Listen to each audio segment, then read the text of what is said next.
Inibitahan po ako para pag-usapan namin yung ah, pagpapalakas sa mga cases, no, na tinitingnan ng Office of Ombudsman.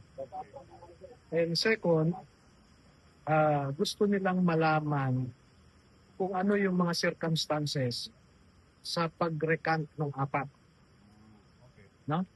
So, ang sabi ko, matagal na po kasi silang target of focused operations, no? Psychological, financial, and well, may mga threats, no? May ginagamit kasi nila yung barangay officials, may nagpapanggap, hindi ko alam kung totoo, o na NBI, na kinikase yung bahay.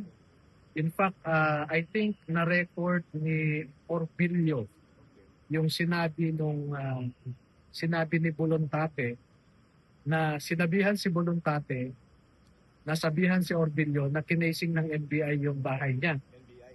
Oo. Okay. And ang sabi nga, alam nila na doon sa bahay mo sa likod may river.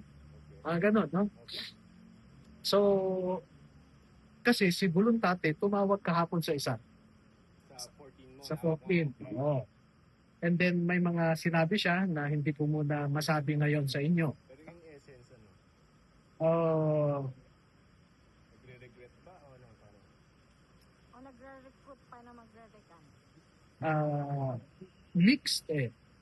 Nagkukumbinsi siya, but at the same time, nakita nila na namumutla siya na namamaga ang mata. Sa personal nagkita? Hindi, video call. Okay. And it appears that they are being some sort of detained. Kasi hindi sila makalabas kung nasaan sila ngayon. Yung tatlo? Apat? Yung apat. Sino may hawak sa kanila? Ha? Detained by who? Kaya nga, hindi ko masabi yung ibang detalye, no? Kasi titingnan natin kung paano mag-evolve itong situation. And I am praying na sana nasa mabuti silang kalagayan. Apat. You can say under threat yung apat? Hindi sila makalabas kung nasaan sila eh. Pero sir, ang assessment mo, can I say that you think that they are under threat? Or controlled or Their movement is restrained. No? Yun yung impression na nakita ko doon sa conversation nila kasi nag-video call. No?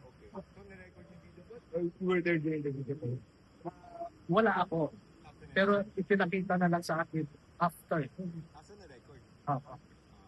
Sir, nabanggit ba paano sila nakapunta doon? Kung bakit sila nagpag-isama? Meron sila last Actually, the very night before nag-press con sila, nagpaalam sila sa akin.